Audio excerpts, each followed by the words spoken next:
सलाम आदाब नमस्कार सत श्री अकाल दोस्तों, मैं आप सभी का भाई इब्राहिम रजा और आज हमारे साथ मौजूद हैं रामगढ़ प्रखंड के समाज सेवी अयूब अंसारी जी। और आज हम ये बात करने वाले हैं क्योंकि लोकसभा चुनाव काफी करीब है। आज इस विषय में हम बात करने वाले हैं कि मतदान करना आखिर कितना जरूरी है। सर ये बताइए कि मतदान करना कितना जरूरी है। पहले मतदान उसके बाद जलपान। जी ये मतदान जो है जी जी आपका ये भविष्य तय करता है आपके बाल बच्चों का। जी जी जी ठीक है ना जी। तो मतदान करना बहुत जरूरी है क्योंकि अपना मत से ही तो आप एक अपना अच्छी सरकार को चुन सकते हैं। जी आप अच्छे एमपी एमएलए को चुन सकते हैं। जब एमपी एमएलए अच्छे होंगे तो सरकार अच्छी होगी। जब सरकार अच्छी होगी तो आपके भविष्य के बारे में बात करेगी। जी जी आपके जो जीवन शैली है उसके बारे में बात करेगी, विकास की बात करेगी। तो हम यही कहेंगे लोगों से कि आप मतदान जरूर करें। कोई पार्टी न चुने, आप नेता चुनिए। पार्टी अगर चुनिएगा तो आपको नेता नहीं मिल पाएगा और नेता चुनिएगा तो पार्टी नहीं मिल पाएगा। तो अगर नेता आप अच्छा चुनेंगे तो आपके लिए अच्छा काम करेगा। अगर आप पार्टी चुनते हैं तो पार्टी तो अपना जो कैंडिडेट है वो तो अपने स्तर से वहां से भेज देगा, लेकिन वैसे कैंडिडेट को भेज देगा जो कि आपके बारे में जानता नहीं हो, क्षेत्र के इतिहास भूगोल उनको मालूम न हो, क्षेत्र में कहाँ क्या उसको न मालूम हो, लेकिन स्थानीय लोग रहेंगे और नेता अच्छे रहेंगे तो आपको विकास करने के लिए आपको बात नहीं करना पड़ेगा, विकास खुद ब खुद होगा। इसलिए आप अपना कीमती वोट, जैसे इलेक्शन अभी लोकसभा का रहा है तो जो वोट है वोट बहुत कीमती होता है। बोलते हैं ना बड़ी कीमती होता है। जी, जी। बिल्कुल में कीमती होता है। एक वोट से आपकी सरकार बन सकती है, एक वोट से आपकी सरकार गिर सकती है। तो वोट जो है आप लोग जरूर देने जाएं। जहां पर उसका मतदान हो रहा है वहां पे जरूर जाएं और वोट दे करके एक अच्छी सरकार चुने ताकि हम लोग का भविष्य अच्छा हो और देश विकास की प्रगति पर आगे बढ़े। मतदान के लिए खासकर नौजवानों का जो है कि मतदान में काफी अहम भूमिका रहता है। नौजवानों से आप क्या कहना चाहेंगे सर? नौजवानों से हम यही कहना चाहेंगे जो फर्स्ट टाइम वोटर हैं उनको भी हम यही कहना चाहेंगे कि इलेक्शन आ रही है, आप देखते रहिए किनकी प्रचार किनकी प्रसार हो रही है, उसमें नेता कौन अच्छा है। अगर सब आपको नेता में से कोई अच्छा नहीं लगा तो वहां पर नोटा का भी ऑप्शन है, आप उसमें भी दबा सकते हैं। लेकिन वोट देना बहुत जरूरी है। अगर आप इस देश का नागरिक है तो आपका मौलिक अधिकार है, आपका वोट एक मौलिक अधिकार है, उसको देना बहुत जरूरी है ताकि देश प्रगति के राह पर आगे बढ़ सके। सर जब आपका मतदाता सूची में नाम पहली बार जब आया होगा उस समय आप कितना खुशी महसूस कर रहे थे कि हमको वोट देने जाना है? ये होता है ना खुशी अंदर दिल में। बिल्कुल बिल्कुल। जब हमारा पहला मतदाता सूची में नाम आया था तो हम बहुत लड़ाई थे कि वोट कैसे दिया जाता है और वोट हम कैसे करेंगे। हमको थोड़ा डर भी लग रहा था क्योंकि वहाँ प्रेजाइडिंग अफसर था, पुलिस था, हम लोग देहात के रहने वाले भाई। लेकिन कहीं से कोई दिक्कत नहीं हुआ और हमको वो पहला वोट डाल करके बहुत खुशी हुई थी। और हम जिनको वोट दिए थे हालांकि वो नहीं जीत पाए थे लेकिन नेता अच्छा थे और नेता आज उस दुनिया में नहीं है। स्वर्गीय अनिल चौरसिया जी, स्वर्गीय अनिल चौरसिया जी को मैं वोट दिया था तो वो नेता गरीबों के लिए लड़ता था। जो यहाँ के स्थानीय विधायक आलोक कुमार चौरसिया जी डाल्टनगंज क्षेत्र विधानसभा के विधायक, उनके पिताजी को आप वोट दिए? बिल्कुल बिल्कुल उन्हीं को।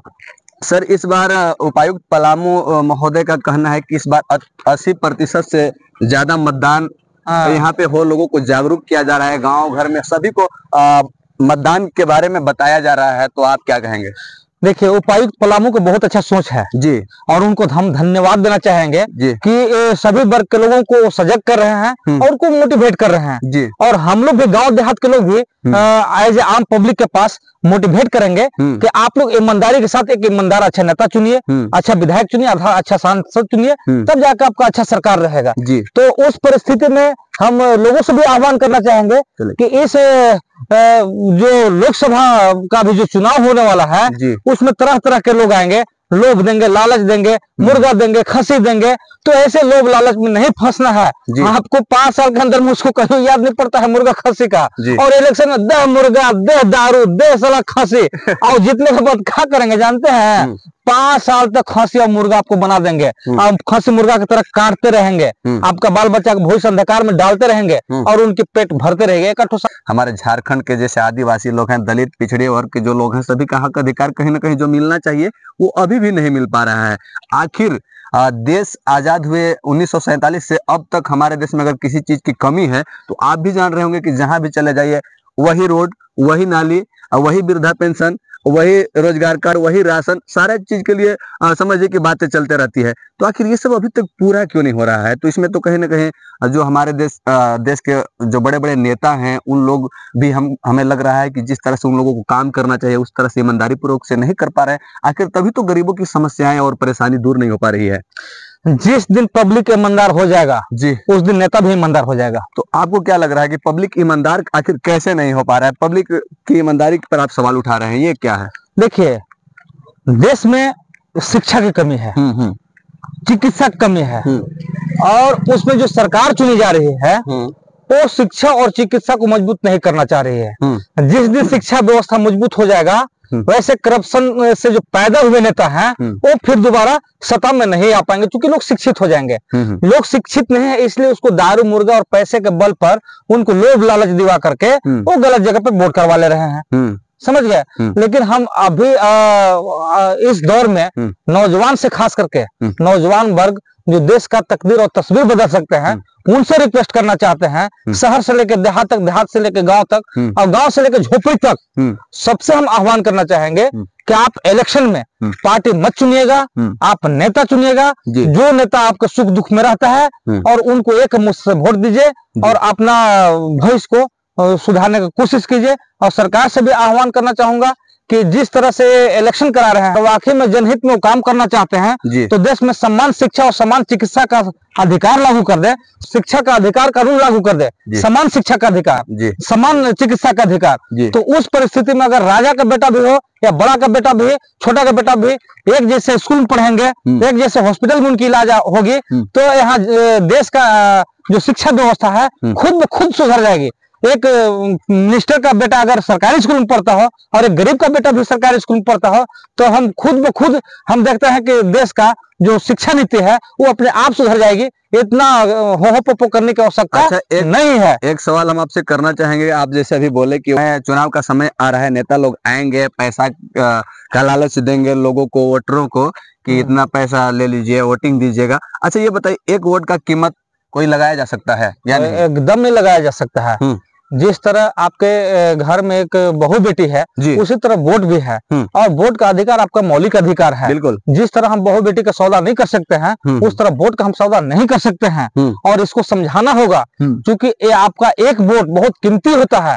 एक वोट से किसी का सरकार गिर सकता है और किसी की सरकार बन सकती है। तो ऐसे परिस्थिति में जो आपको अच्छा कैंडिडेट लग रहा है और निस्वार्थ भाव से और उनको आप मतदान जरूर करें। जी जी जी। और सबसे पहले जाकर मतदान करें, उसके बाद ही जलपान करें। जी जी। और सरकार का भी यहाँ जिला प्रशासन का भी बहुत अच्छा सोच है कि वो 80% का लक्ष्य रखे हैं, और हम उम्मीद करते हैं जो उपायुक्त महोदय यहाँ 80% का लक्ष्य रखे हैं उसमें हम लोग भी प्रचार प्रसार करेंगे और जितना बन सके हर जगह हम लोग भी मोटिवेट करने की कोशिश करेंगे।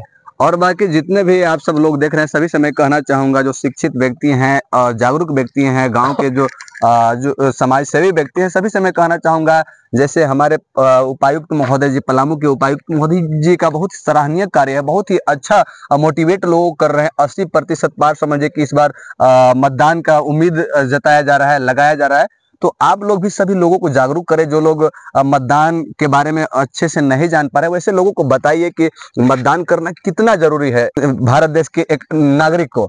तो सभी लोग मतदान में जो है कि बढ़ चढ़ करके हिस्सा लें और मतदान करें और सरकार चुनने का काम करें। और बाकी हमारे साथ समाज सेवी अयूब अंसारी जी थे, जिन्होंने बहुत ही अच्छा बात कहे कि मतदान, पहले मतदान उसके बाद जलपान।